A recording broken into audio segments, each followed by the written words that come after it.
성년에서 예배했던 그런 시간들이 있습니다. 그래서 우리 서산 오늘의 수요예배도 그렇게 정말 성령님의 충만한 예배, 성령님의 충만한 예배로 드려지는 예배가 되길 원합니다. 여러분, 제가 혼자 설교를 잘 준비한다고 해서 그런 예배가 되기는 게 아닙니다. 여러분들이 먼저 성령님을 향한 그 갈망, 그게 제일 중요하죠. 여러분이 성령님을 향한 갈망, 하나님을 향한 갈망을 가지고 나와서 그 사모함으로 예배할 때에 정말 이 예배당 안에 폭포수와 같은 성령 하나님의 은혜가 부어지게 될 줄로 믿습니다. 그리고 제가 설교를 이렇게 하러 가고 이러면 공동체마다 은혜를 사모하는 공동체는 설교 원고가 부실해도 막 메시지가 막 나와요. 그냥 현장에서 원고는 없는데 원고와는 전혀 다른 메시지가 막 줄줄줄 나옵니다. 이게 뭐냐면 공동체가 하나님을 사모하는 이 공동체는 성령님께서 설교자를 통해서 메시지를 막 이렇게 막 던집니다. 그냥. 근데 그런 사모함이 없는 공동체는 메시지를 막 깨알같이 준비해도 말이 안 나와요, 진짜. 그래서 저는 설교를 한번 하러 가면 그 공동체의 심령을 느낄 수가 있어요. 얼마나 강팍한지, 얼마나 마음이 이렇게 깨끗하고 가난한지를 알 수가 있습니다. 그래서 좋은 예배를 세워간다는 것은 예배를 섬기는 찬양팀과 설교자와 또 뒤에 우리 섬기는 스태프들도 헌신이 중요하지만 우리 성도들, 예배를 함께 동참하는 성도들의 마음가짐이 함께 연합해서 정말 하나님을 기뻐하는 예배가 되는 거죠.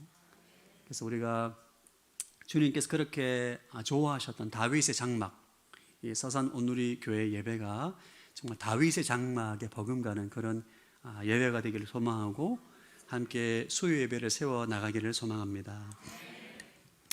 오늘은 기도로 돌파하라는 제목으로 여러분과 함께 말씀을 나누기를 원합니다.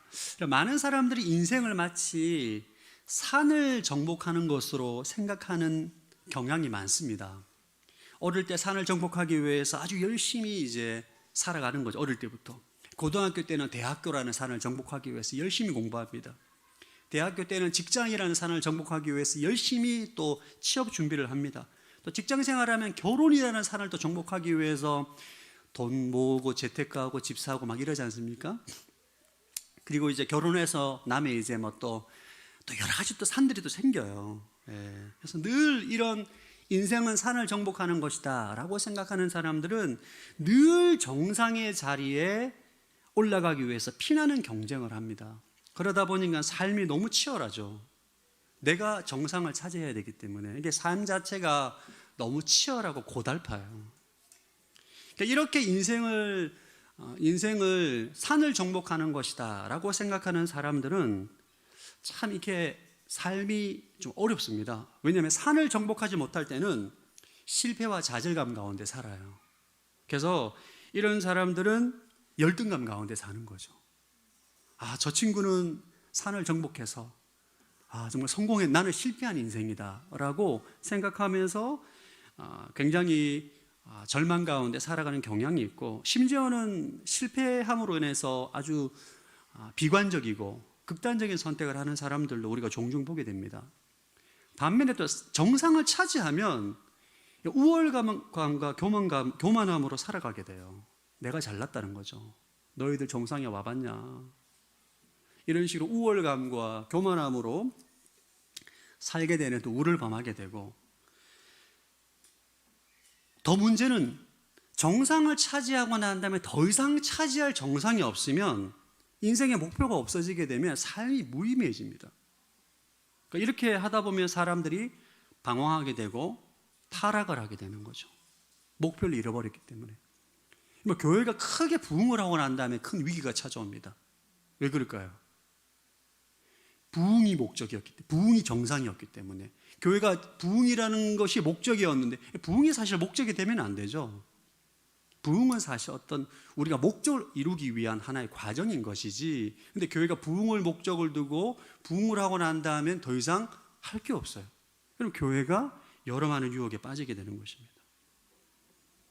그래서 인생을 산을 정복하는 것으로 생각할 때는 여러 가지 문제가 약이 됩니다. 그러나 성경에서는 우리에게 인생을 뭐라 말하느냐? 성경은 우리에게 인생은 광야를 지나는 것과 같다라고 우리에게 말해주고 있습니다. 그럼 성경에 보면 홍해 바다를 건너서 광야에 40년 동안 이스라엘 백성들이 지나가지 않습니까? 그러면서 우리 인생이 무엇인지를 우리에게 가르쳐주고 있습니다. 광야는 정복할 게 없어요. 할렐루야. 광야에는 차지할 거리도 없고 광야는 지나가야 돼요. 가나안 땅에 들어가기 위해서 통과하는 곳이 바로 광야입니다. 우리는 가야 할 진짜 본향은 천국이지 않습니까? 그래서 이 땅을 살아가는 우리는 이 땅을 지나가야 되고 광야와 같은 이 땅을 통과하는 것이 어떻게 보면 우리 인생과 더 비슷하다고 볼 수 있습니다. 낮에는 뜨거운 태양, 밤에는 차가운 바람, 물이 없고 먹을 것도 없고 때로는 대적자들이 와서 몰래 공격하는 그 광야와 같은 이곳을 우리는 살아가고 있는 거죠. 그래서 우리 인생은 광야를 지나가는 것과 같습니다. 그래서 이스라엘 백성의 광야의 삶을 통해서 우리는 인생의 지혜를 배울 수가 있습니다. 오늘 본문은 이스라엘 백성들의 광야에서 만난 어려움인데 그 중에 뭐냐면 대적자들의 공격입니다. 오늘 본문에 보시면 이스라엘 백성들이 르비딤이라는 지역에 이제 머물고 있는데 진을 치고 있는데 아말렉 사람들이 습격을 한 거예요. 아말렉은 에서의 후손입니다. 이들은 이스라엘 역사 가운데 끊임없이 이스라엘 백성들을 괴롭힌 족속이에요. 다윗이 시글락에 머물고 있을 때 잠깐 그의 군대가 자리를 비운 사이에 시글락을 급습해서 모든 여자들을 납치했던 족속이 바로 아말렉 족속입니다. 에스더 시절에 유대인들을 말살시키려고 했던 하만이 아말렉의 후손이에요. 오늘 이 출애굽기 17장에 보면 이 아말렉 족속들이 비열하게 이스라엘 백성들이 굉장히 힘들고 지쳤을 때, 광야에서 굉장히 힘들고 지쳤을 때 급습을 합니다. 급습을 해서 괴롭히는 거죠. 이 아말렉 족속을 오늘 우리에게 적용하면 광야에서 우리가 극복해야 될 원수의 세력입니다. 우리 그리스도인들이 예수를 믿고 거듭난 순간부터 우리는 어둠의 세력들과 영적인 싸움을 해야 되는 존재가 되지 않습니까? 우리가 오랫동안 마귀의 종으로 살다가 하나님의 자녀가 되고 난 다음에 우리는 이 땅 가운데 어둠의 세력들과 원수의 세력들과 싸워야 하는 영적 전쟁에 직면하게 되는 거죠. 여러분, 제가 주일에도 잠깐 말씀을 나눠 영적 전쟁은 사실 특별한 영적인 체험을 하는 그런 차원의 문제가 아닙니다. 우리 일상의 삶이 영적인 전쟁이요 영적인 싸움인 것이죠. 여러분의 가정에서, 직장에서, 삶의 현장에서 직면하는 많은 문제들, 전쟁들, 이것들이 바로 우리 영적 싸움인 것입니다. 부부관계, 부모와의 자녀관계, 또 직장에서 예기치 않은 어려움에 빠지기도 하고 교회가 어떤 사건으로 인해서 큰 어려움에 빠지기도 합니다. 이런 일들이 우연히 일어나는 것이 아니라 눈에 보이지 않는 원수의 공격으로 외적인 어려움이 나타나게 되는 것인 거죠. 그래서 우리는 우리 모든 삶의 현장 가운데 직면하게 되는 이 영적인 싸움에서 승리할 수 있어야 되는 것입니다. 오늘 본문에는 사건을 통해서 영적 전쟁에 승리할 수 있는 원리를 우리가 배울 수가 있습니다. 우리가 삶의 현장에서 직면하게 되는 모든 영적 전쟁에서 승리할 수 있는 첫 번째 원리는 영적인 균형 감각을 가져야 합니다. 자, 9절과 10절 말씀 시작. 모세는 여호수아에게 말했습니다. 우리 사람들 가운데 얼마를 선발해 나가서 아말렉과 싸워라. 나는 내일 하나님의 지팡이를 손에 들고 언덕 꼭대기에 서 있겠다. 그리하여 여호수아는 모세의 명령대로 아말렉 사람들과 싸웠습니다. 모세와 아론과 훌은 언덕 꼭대기로 갔습니다. 모세는 아말렉의 공격에 두 가지 조치를 합니다. 먼저 여호수아에게 사람을 선발해서 현장에 가서 아말렉과 싸워라, 전쟁을 하라는 거죠. 그리고 자신은 아론과 훌과 함께 언덕 꼭대기로 갑니다. 그래서 모세는 여호수아를 군대와 함께 현장에서 전쟁을 하게 하고 자신은 팀을 이루어서 언덕에 올라가서 기도를 합니다. 여기서 우리가 중요한 사실을 발견하는데, 여러분, 영적인 전쟁에서 우리가 해야 될 일이 있고 하나님께 기도해야 될 것이 있다는 것을 우리가 발견하게 됩니다. 우리가 삶의 현장에서 보면 아말렉과 같은 원수의 세력이 공격해 올 때 현장에서만 싸우는 것에 집중하는 사람들이 있습니다. 재정의 문제로 큰 어려움을 겪고 있잖아요. 재정 문제를 해결하기 위해서 동분서주, 할렐루야. 한자어를 쓰지 말아야 될 것 같습니다. 재정을 해결하기 위해서 열심히 노력하는데 기도하지 않는 거예요.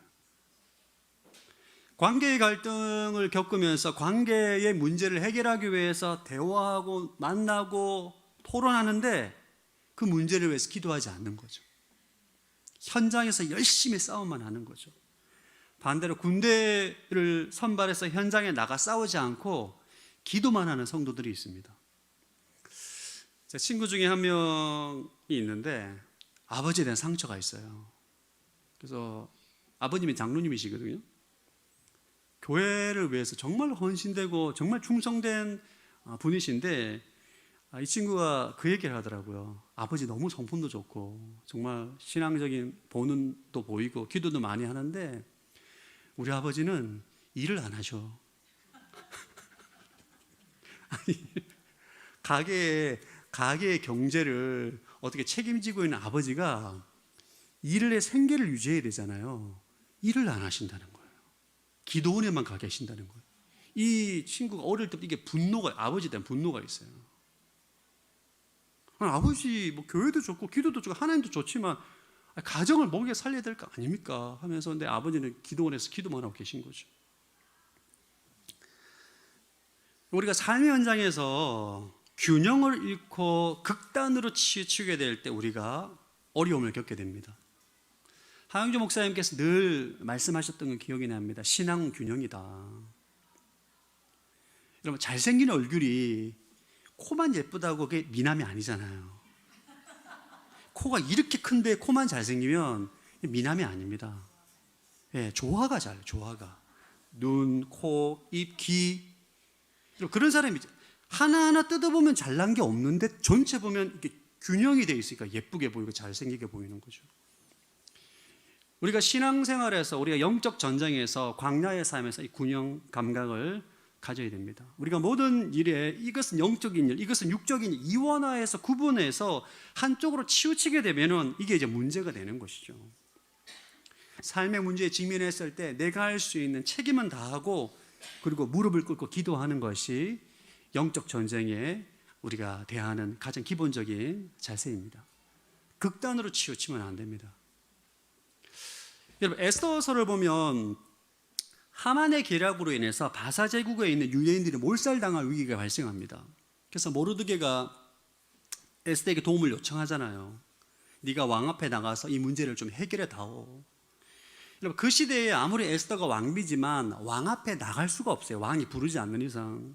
이때 에스더가 여러분 잘 알고 있는 것처럼 모든 유다 백성들에게 금식을 3일 동안 금식을 요청합니다. 자신도 금식 기도하고 난 다음에 목숨을 걸고 왕 앞에 나가요.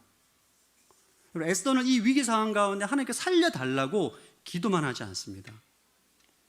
자신이 해야 할 책임을 다하는 것이죠.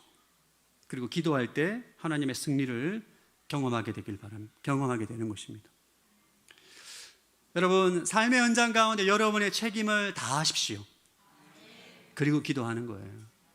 이것이 영적 전쟁의 아주 중요한 기초입니다. 균형 잡힌 삶이 필요하다는 것이죠. 두 번째 영적 전쟁의 승리의 원리는 승패는 기도로 결정된다는 것을 알고 믿고 행하는 것입니다. 11절 시작. 그런데 모세가 손을 높이 들고 있는 동안은 이스라엘이 이기고 모세가 손을 내리면 아말렉이 이기는 것이었습니다. 네, 모세가 손을 들고 있으면 이스라엘 백성들이 전쟁에서 이기고 손을 내리면 아말렉이 이기더라. 여기서 우리는 전쟁의 승리의 키는 기도에 달려 있다는 것을 우리가 보게 됩니다. 그러니까 손을 높이 든다는 게 기도하는 거잖아요. 예. 전쟁의 승패는 기도로 결정된다. 우리 옆 사람에게 전쟁의 승패는 기도로 결정됩니다. 말하겠습니다. 네. 우리가 삶의 현장 가운데 내게 책임을 다하고 내가 할 수 있는 것을 충성되게 하고 기도를 하는데 결국은 우리가 모든 영적 전쟁에서 승리케 하는 것은 하나님이시다. 여러분 사실 제가 죄송합니다. 나이가 많지 않은데 좀 인생을 살아보니까 대부분의 사람들은 열심히 살아요.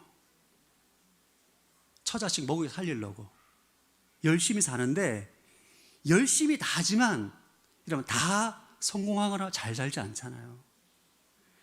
제가 직장 생활할 때 그런 말씀을 하신 분이 계셔. 운칠기삼이다. 운이 7이고 기술이 3이다. 이런 말을 공공연하게 하시더라고요. 많은 사람들이 동감하더라고요. 왜냐하면 열심히 안 사는 사람은 없어요. 세상 사람들은 운이 따라주고 운이 안 따라주고, 우리 믿는 사람들은 하나님의 도우심이라고 고백하는 거죠. 여러분, 사실 이 사건을 통해서 우리는 중요한 영적인 원리를 발견하는데, 사실 눈에 보이지 않는 것이 눈에 보이는 영역을 결정하는 것이 상당히 많습니다. 우리 인생을 행복하게 하는 것은 돈, 집, 자동차가 아닙니다. 좋은 자동차가 있다고 해서 행복하지 않아요. 우리 인생을 행복하게 하는 요소는 눈에 보이지 않는 사랑과 믿음과 소망입니다. 영적 전쟁도 마찬가지예요. 우리 인생의 치열한 전쟁은 우리가 열심히 수고하고 땀 흘리고 노력하고 싸운다고 해서 승리를 보장할 수 없어요. 여러분, 그렇지 않습니까? 제가 여러분, 열심히 목회한다고 해서 목회가 잘 된다고 보장할 수 없어요. 여러분의 인생도 마찬가지입니다. 반드시 하나님의 도우심이 있어야 됩니다. 그래서 승패는 기도로 결정되는 것이죠. 이것을 믿는 자들은 기도의 중요성을 압니다. 성경에 보면 대적자들과의 전쟁에서 기도를 통해 하나님의 능력으로 승리한 예가 너무 많습니다. 진짜 사무엘 시대 강력한 군사력을 가지고 있는 블레셋과의 전쟁 가운데 사무엘의 중보기도로 이스라엘이 승리하게 됩니다. 열왕기하 19장에 보면 아수르 제국과 남유다 전쟁이 있을 때 군사력은 비교할 수가 없습니다. 아수르와 남유다는 초등학생과 UFC 격투기 선수 정도 될 거예요 아마.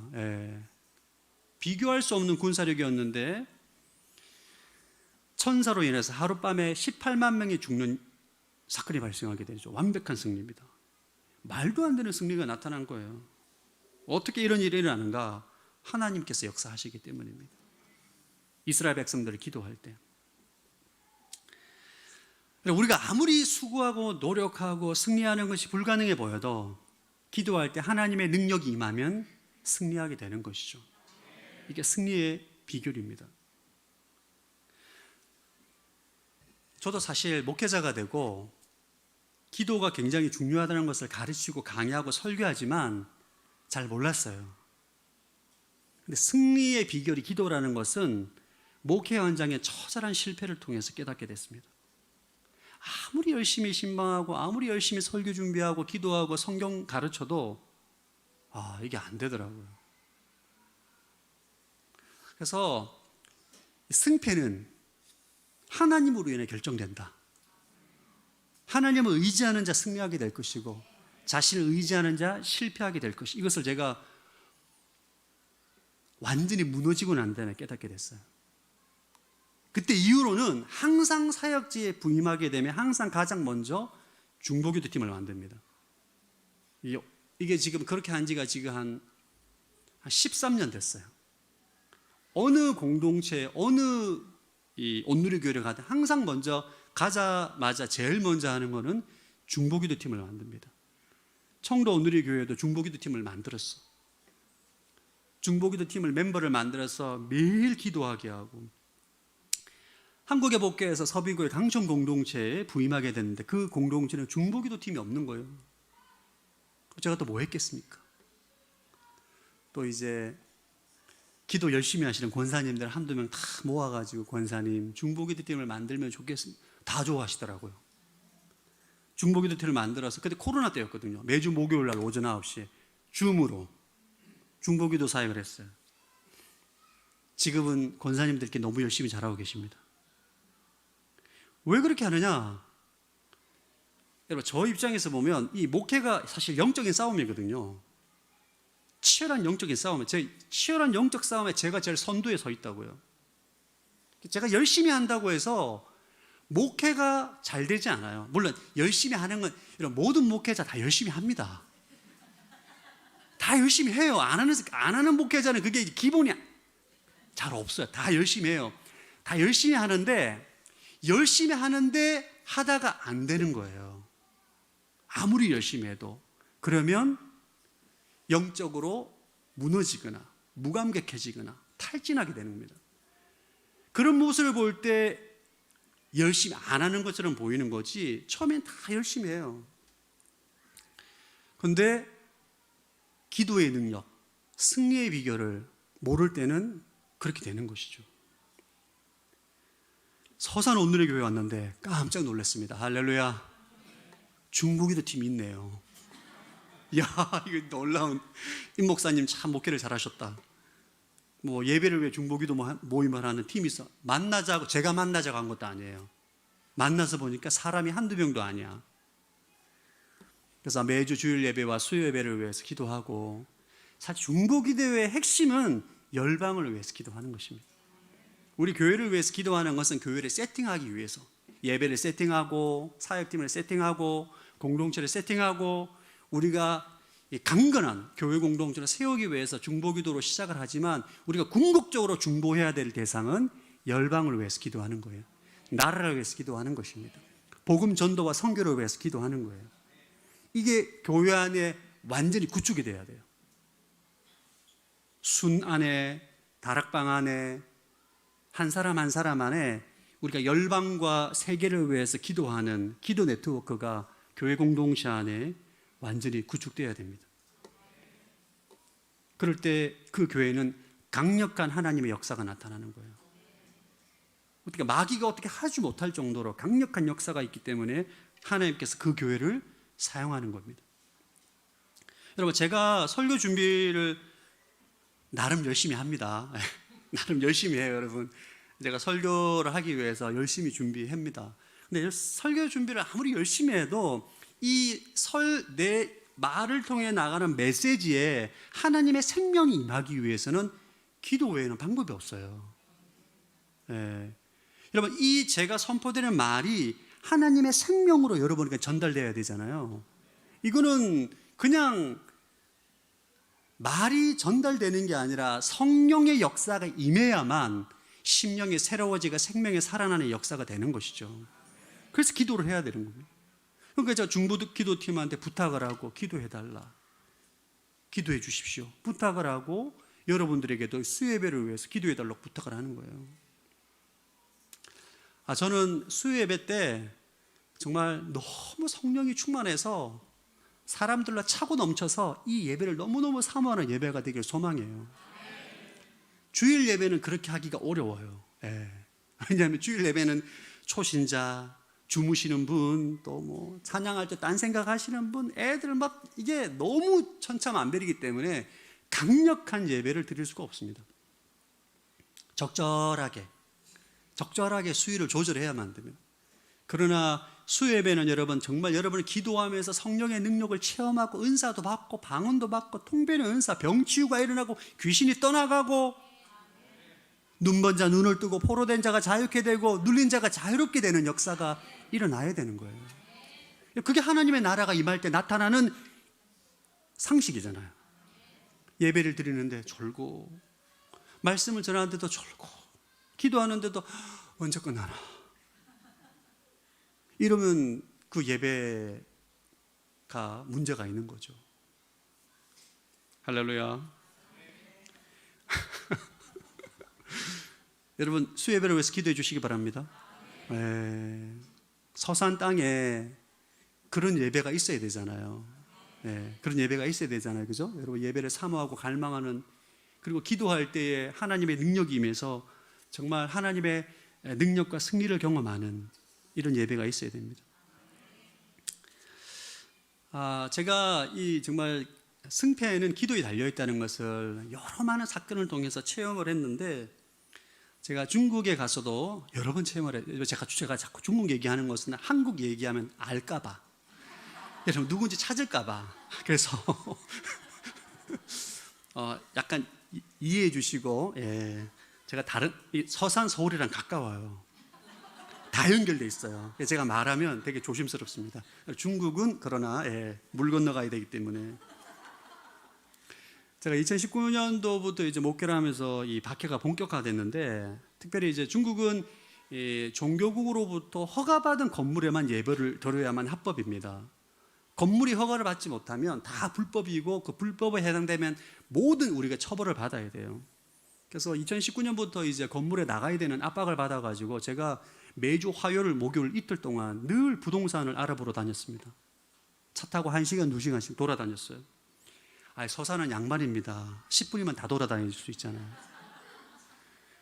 한 번 가면 1시간 거리를 제가 했는데, 아무리 알아봐도 괜찮은 건물을 만나서 이 공간을 임대하고 싶다라고 말하고 마지막 양심이 교회라고 말하면 다 거절당했어요.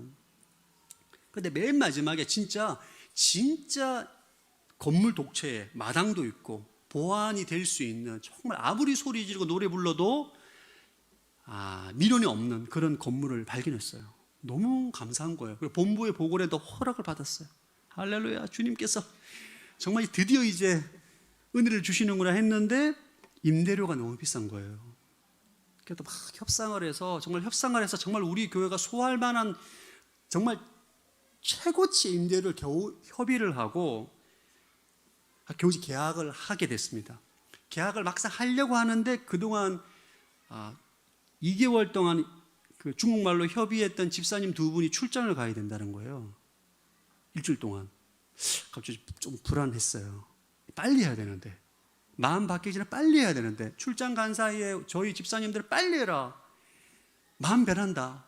제가 너무 마음이 조급한 거예요. 해야 되나 말아야 되나. 근데 지금까지 중국은 여러분 계약을 하다가 복사기 가서 복사하는 척 하면서 문구를 바꿉니다. 그런 문화가 있어요. 저는 중국말을 글자를 모르기 때문에 그 집사님을 기다려야 된다. 일주일간 기다렸어요. 일주일이 너무 긴 거예요. 주인 마음 바뀔까 봐. 그분이 왔어요. 내일 계약이에요.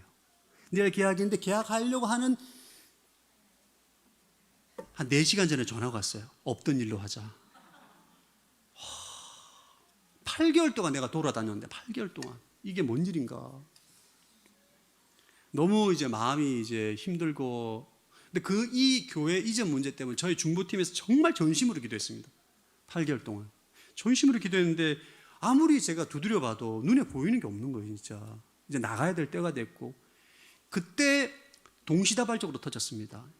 한인교회가 있었는데 한인교회가 다른 곳으로 이전하면서 그 한인교회를 저희가 소개를 받고 교회가 폐쇄가 되고 난 다음에 저희가 어떻게 그 교회를 계약할 수밖에 없는 상황이 연출됐어요. 교회가 이제 좀 공장이 있고 약간 아파트형 공장인데 지나가면 절대 교회로 알아볼 수 없는, 교회가 교회 같지 않게 공장에 출근하는 느낌으로 교회를 가는 거예요.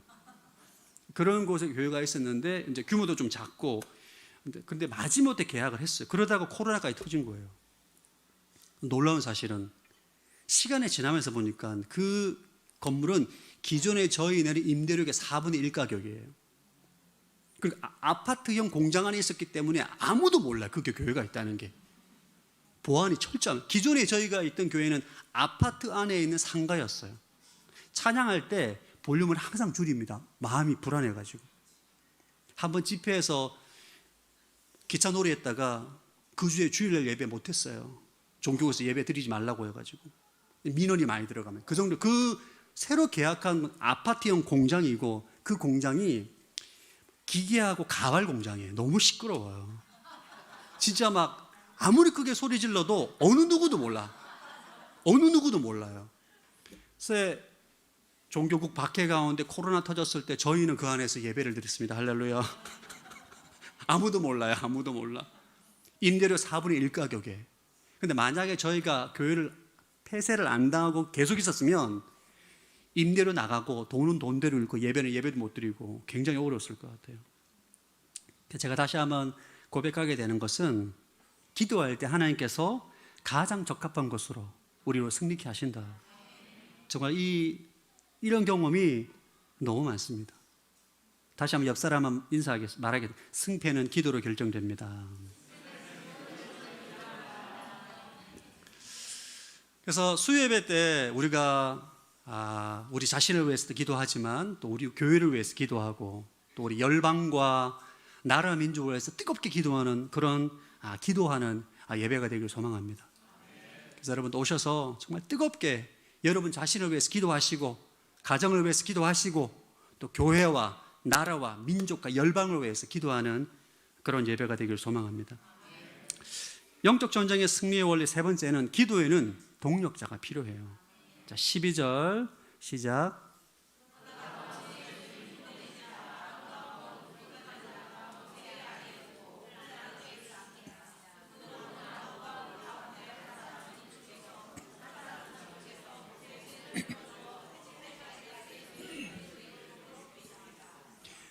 모세가 이스라엘을 위해서 기도하는데 문제가 발생합니다. 모세가 너무 피곤한 거예요.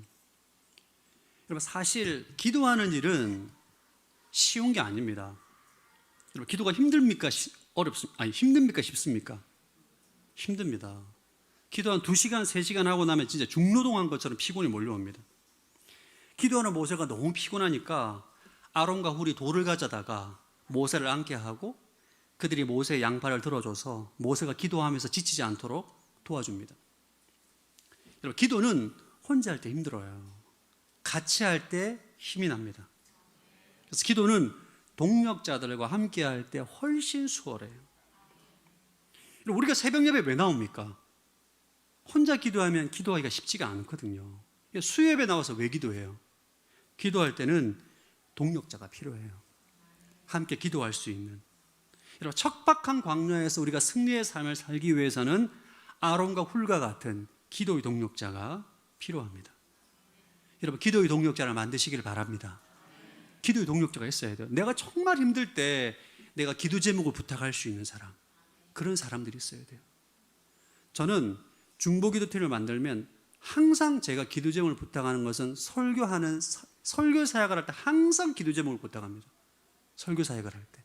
이게 생명의 사건이 일어나야 되기 때문에 항상 기도 제목을 나누고 중요한 일이 있을 때 항상 중보기도팀에 기도 제목을 나눕니다. 여러분들 그래서 기도의 동력자가 없다면 기도 동력자를 만드셔야 돼요. 마음을 나누고 삶을 나누고 기도 제목을 나눌 수 있는 여러분의 가정이 기도의 동력자로 차고 넘치길 바랍니다. 가족들 간에. 저희 집은 우연한 기회로 가족들이 기도하는 가정이 됐어요. 그러니까 재작년에 저희 아버님께서 이 간경화로 굉장히 위독한 일이 있었습니다. 큰 위기가 왔었어요. 아버지께서 이제 작년에 소천하셨는데 재작년에도 굉장히 큰 위기가 왔었는데 누님은 미국에, 저는 서울에, 동생은 부산에, 아버님은 합천에 계셨거든요. 편찮으신데 저희가 돌볼 수가 없는 거예요. 가면 뭐 잠깐 보고 또 올라와야 되고 그러다 보니까 이 자녀된 입장에서 이게 부모님을 이게 잘 모시지 못하고 또 병간호하지 못하는 것 때문에 죄송한 마음이 들더라고요. 그래서 저희 자녀들 3명이 낸 아이디어가 우리가 서로 멀리 떨어져 있지만 줌으로라도 기도를 하자. 그래서 줌으로 저희가 기도 모임을 했어요.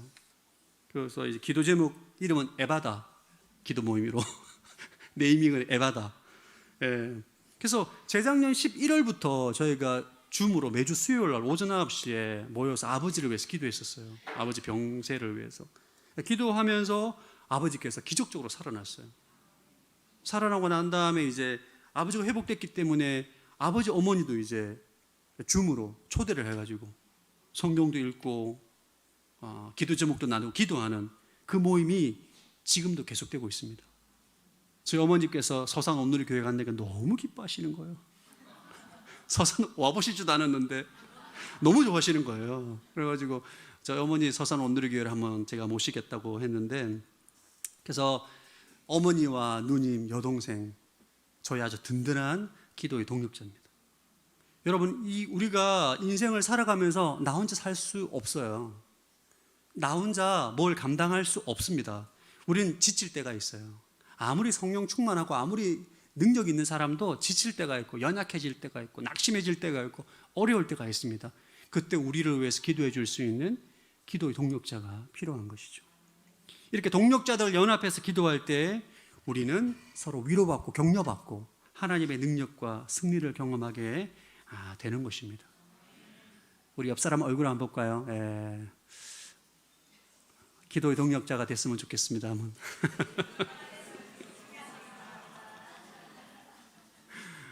네, 함께 우리가 서로 기도할 때 정말 하나님의 능력과 승리가 임하게 될 줄로 믿습니다. 영적 전쟁의 승리 원리 네 번째는 마지막으로 기도에 대한 확신을 가르쳐야 돼요. 13절에서 15절 읽어보겠습니다. 시작. 이렇게 해서 여호수아는 아말렉과 그 백성들을 칼로 무찔렀습니다. 그때 여호와께서 모세에게 말씀하셨습니다. 이것을 책에 써서 기념이 되게 하고 여호수아라 하여금 듣게 하여라.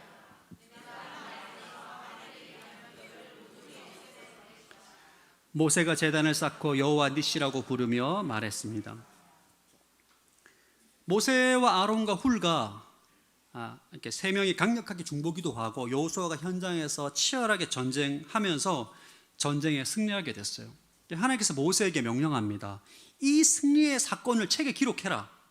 기념이 되게 하고 여호수아로 하여금 듣게 하라. 가르치라는 거예요. 그러니까 모세 다음에 영적 리더가 여호수아가 되잖아요. 그래서 모세에게 여호수아가 가르치라는 거예요. 뭐냐 하면 기도에 대한 확신. 여러분, 사실 우리가 인생을 살아가면서 여호수아처럼 현장에서 싸우지만 기도를 통해 승리한다는 원리는 배우고 경험하고 가르쳐야 돼요. 그러니까 모세처럼 기도에 대한 확고한 믿음과 태도를 가지고 있는 한 사람이 공동체를 바꿉니다. 민족을 바꿔요. 하나님 모세에게 이 승리의 원리를 가르쳐라. 제단을 만들어서 여호와 니시라고 부릅니다. 우리는 이 승리의 원리를 가르쳐야 돼요. 여러분들은 여러분 자녀들에게 이 기도의 원리를 가르쳐야 돼요. 승리의 원리를 가르쳐야 돼요. 네. 제가 여러분 중보기도의 중요성을 너무 잘 알고 항상 중보기도 팀을 만들고 가는 곳마다 이 설교를 합니다. 할렐루야. 이거 여러 번 하는 설교예요. 왜? 이게 승리의 원리니까. 가는 곳곳마다 기도를 강조하고 가는 곳곳마다 우리가 승리의 승패는 기도에 달려있다. 그래서 기도를 중요성을 말하고 기도할 것을 권면하고 함께 기도하고자 기도의 자리로 초대합니다. 김하중 장로님이 저술하신 하나님의 대사라는 책을 보면 그분이 주중대사관으로 근무하셨는데 장로님께서 수많은 위기 가운데 기도로 승리했던 간증들이 나옵니다. 그래서 굉장히 인상적이었던 내용은 뭐냐면 장로님께서 주중대사로 근무하면서 한국으로 무사히 복귀시킨 탈북자가 1060명입니다. 중국 대사관이에요. 중국 대사관이 이런 일을 하는 것은 이거 정말 상상하기 어려운 일이에요. 제가 중국에 가서 영사관한테 1년마다 불려가거든요. 1년마다 개신교 목사님들, 천주교 신부님들, 스님들 불러가지고 한 자리에서 뭘 말하냐 하면 주의와 공고사항을 말하는데 반드시 해야 될 거, 탈북자와 관계하지 마라. 탈북자 만나지 마. 연락도 하지 마라. 돕지 마라. 그 걸리면 추방이 아니라 중국에서 구속당한다. 몇 년 살지 모른다. 심하면 사형까지 당할 수 있다. 이걸 늘 경고해요. 근데 김하중 장로님은 1060명. 여러분, 놀라운 일입니다. 기도하는 한 사람, 기도의 확신을 가지고 승리의 확신을 가지고 있는 한 사람을 통해서 하나님은 놀랍게 역사하는 것이죠. 저는 목회 현장에서 이 기도에 대해서 굉장히 강조를 많이 하고 중보기도팀을 통해 중보기도 사역을 많이 하게 되는 계기가 있던 게 제가 2012년도와 13년도에 굉장히 어려운 목회 현장에 제가 있었습니다. 알려고 하지 마십시오. 알려면 곤란, 계산하시면 안 됩니다. 그 연도에 어디 있었느냐 계산하시면 안 돼요. 하루라도 기도하지 않으면 제가 진짜 이 목회적 스트레스 때문에 이 압박을 이겨내지 못하는 그런 환경 가운데 있었어요. 그때 제가 선택한 게 뭐냐 하면 1년 6개월 동안 단 하루도 빠지지 않고 새벽 예배 나가서 엎드려 기도했습니다. 맨 앞에 나와서 엎드려 기도했어요. 너무 힘들어가지고. 너무 저를 압박하고 이런 것들이 너무 많아가지고 1년 6개월을 기도했어요. 1년 6개월이 지나고 난 다음에 하나님께서 모든 위기를 극복하게 하시고 승리케 하시는 하나님의 능력을 체험하고 난 다음에 기도가 진짜 능력이구나. 제가 경험을 했어요. 할렐루야. 여러분들도 다 경험하셨겠죠. 여러분 다 경험하셨겠지만 저는 이제 목회자로 경험하고 또 목회 현장에서 성도들에게 또 가르치고 인도하는 일을 또 하고 있기 때문에 이 경험이 이렇게 기도를 강조하게 되는 것입니다. 수요 예배 때도 사실 저는 수요 예배 컨셉은 항상 수요 기도의 컨셉이에요. 제 컨셉은. 근데 이제 이름을 바꿀 수는 없잖아요. 오랫동안 사용했던 이름을 바꿀 수 없으니까 수요 예배를 수요의 기도회처럼. 왜? 기도가 중요하기 때문에. 그러니까 여러분들이 이곳에 와서 기도하면서 하나님의 은혜를 경험하고 그 기도 가운데 역사하시는 하나님의 능력과 승리를 체험하게 될 때 여러분들은 여러분의 자녀들에게 가르치게 돼 있습니다. 기도해라. 제가 정말 사랑하는 장로님이 계신데 그 장로님은 항상 본인이 아플 때 어릴 때 엄마가 기도해 주셨대요. 근데 엄마가 기도하면 병이 나았대요. 근데 굉장히 참 말하기 힘든 치질 때문에 굉장히 힘든 고통스러운 그 병으로 힘들었었는데 어머니의 기도를 받고 또 치질도 나았다는 거예요. 어머니가 가지고 있는 기도에 대한 확신이 자녀에게 내려가고 그 장로님이 지금 얼마나 교회를 잘 섬기고 제가 가장 존경하는 장로님이십니다. 힘들 때마다 문제가 있을 때마다 묵묵히 기도함으로 정말 하나님께서 역사하시는 것을 보게 하는 그런 위대한 영적 지도자이신 거죠. 누구한테 배웠느냐? 어머니한테 배웠다고 하시더라고요. 사랑하는 성도 여러분, 우리의 삶은 광야와 같은 매일매일 치열한 싸움의 현장입니다.